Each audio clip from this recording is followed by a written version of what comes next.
তৃণমূলের পঞ্চায়েত সদস্যকে লক্ষ্য করে গুলি। দক্ষিণ চব্বিশ পরগনার জয়নগরের গড়দেয়ানি পঞ্চায়েতের তৃণমূল সদস্য তপন মণ্ডল মোড়ে বসে ভোটার স্লিপ গোছাচ্ছিলেন, কাজ করছিল। অভিযোগ, সেই সময় দুষ্কৃতীরা গুলি ছোড়ে কিন্তু গুলি লাগেনি। এরপরে দোকানে লুকোতে গেলে সেখানে বোম মারা হয়। বোমার প্রিন্টারে জখম হয় তৃণমূলের পঞ্চায়েত সদস্য। তাকে জয়নগর নিমপিট রামকৃষ্ণ গ্রামীণ হাসপাতালে নিয়ে যাওয়া হয়েছে। ঘটনাস্থলে জয়নগর থানার পুলিশ আধিকারিকরা। আপনাদের কর্মী কিভাবে আহত হলো, কি ঘটনা ঘটেছিল? আমাদের খুব একনিষ্ঠ কর্মী এবং পঞ্চায়েত সদস্য তপন মণ্ডল খুব জনপ্রিয় ছিলেন। ওই বুথে বিজেপির এই মুহূর্তে ভোট বলে কিচ্ছু নেই। বিশেষ করে আমাদের গড়দেয়ানি অঞ্চলে সমস্ত মানুষ, মানে 90% মানুষ তৃণমূল প্রেমী, মমতা বন্দ্যোপাধ্যায়ের ভক্ত। তাই বিজেপি আশ্রিত দুষ্কৃতীরা, আমাদের অনুমান বিজেপি আশ্রিত দুষ্কৃতীরা, যেহেতু ওদের পায়ের তলায় মাটি নেই, সেহেতু ওরা এই তৃণমূল কংগ্রেস কর্মীদের যেরকম রাজ্য জুড়ে বিভিন্ন জায়গায় খুন খারাপির মধ্য দিয়ে, ওদের হিংস্র রাজনীতির মধ্য দিয়ে ওরা তৃণমূলকে দাবিয়ে দিতে চাইছে, সেইভাবে আমাদের তপন মণ্ডলকে আজকে খুন করার চক্রান্ত হয়েছিল। ভাগ্যক্রমে ঈশ্বরের আশীর্বাদে তিনি বেঁচে গিয়েছেন। তাকে বোম মারা হয়েছিল, গুলি করা হয়েছিল, টাই দিয়ে কোপানো হয়েছিল, কিন্তু তিনি ভাগ্যের জোরে নিজের সাহসে ভর করে তিনি বেঁচে গিয়েছেন। তো এটাই। প্রথমে কি গুলি করেছিল?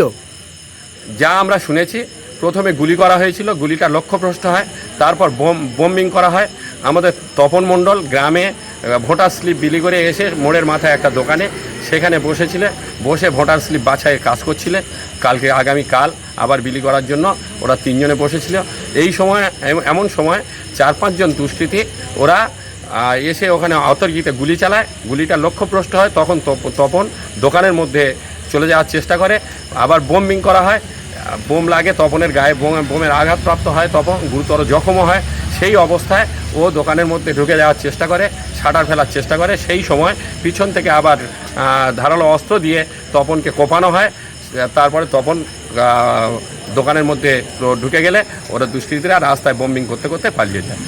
যে দুষ্কৃতীরা করেছে তারা কি কোনো রাজনৈতিক দলের লোক? আমাদের অনুমান এটা আইন প্রশাসন ওখানে অলরেডি উপস্থিত।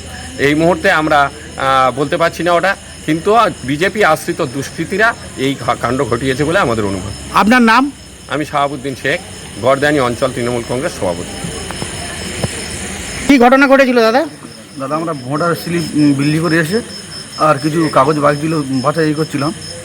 হঠাৎ দেখি কোথা থেকে 4-5 জন এসে মাত্র ফায়ারিং করলো, গুলি ফায়ারিং করলো। ওর পাশে আমি বসেছিলাম।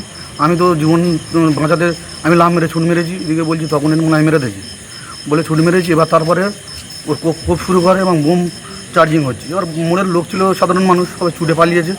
এবার ও ছুটে পালিয়ে কোথায় গেছে আমি জানি না। আমি নিজের জীবন বাঁচাতে গিয়ে একজনের বাড়ি পিছন পর্যন্ত চলে গেছি। আমার পিছন পর্যন্ত বোম মেরে আমার পাঁচ তলায় বোম বাস্টিং হয়নি। আমি পালিয়েছি। একজনের ঘরে একটা মহিলা আমার দরজা দিয়ে ভিতরে আটকে রেখেছিলো। তারপর মোটামুটি আমি আর কিছু জানি। এই তপন মণ্ডল পঞ্চায়েত সদস্য, হ্যাঁ, তৃণমূলের পঞ্চায়েত সদস্য। বাড়ি থেকে কত দূরে এই ঘটনা ঘটেছে? 500 মিটার। আপনি মোড়ের মাথা, গড়দেয়ানি মোড়ের মাথা ওটা। আর আপনি তখন তপন মণ্ডলের পাশেই ছিলেন? হ্যাঁ, আমি পাশে ছিলাম। দুদিন কাগজ পাচ্ছিল। কি নাম আপনার? আমার নাম সরজিৎ মণ্ডল। আপনার বাড়ি কোথায়? আমার বাড়ি ওর পাশের বাড়ি। দাদা, গড়দেওয়ানি অঞ্চলে কি ঘটনা ঘটেছে? গড়দেওয়ানি অঞ্চল হলো আমাদের জয়নগর বিধানসভা তৃণমূল কংগ্রেসের দুর্গ। 2014 সাল থেকে আজ পর্যন্ত যতগুলো নির্বাচন হয়েছে, গড়দেওয়ানি অঞ্চল তৃণমূল কংগ্রেসের সবচেয়ে বেশি লিড দিয়েছে। সেই অঞ্চলে আমাদের নেতা এবং ওই বুথের যিনি সদস্য তপন মণ্ডল আজকে ভোটার স্লিপ বিলি করছিলেন। ভোটার স্লিপ বিলি করে এসে আবার পরের দিন যাতে ভোটার স্লিপ বিলি করা করবে বলে সেগুলো আবার সেগ্রিগেশন করছিল, আলাদা করছিল। এবার বিজেপি আশ্রিত কিছু দুষ্কৃতী তাদের উপর হামলা চালায়। প্রথমে গুলি করে, তারপরে ফায়ার মিস হলে তার উপরে কোপায় এবং পরে বোমিং করে তারা পালিয়ে যায়। যে দুষ্কৃতীরা ছিল তারা কোন রাজনৈতিক দল করে? আমরা নিশ্চয়ই এটা পুলিশ তদন্ত করে দেখবেন, কিন্তু আমাদের যে অনুমান এটা বিজেপি আশ্রিত দুষ্কৃতীরাই এই কাজ করেছে। আপনার নাম? খান জিয়াউল হক, সদস্য, দক্ষিণ চব্বিশ পরগনা জেলা পরিষদ।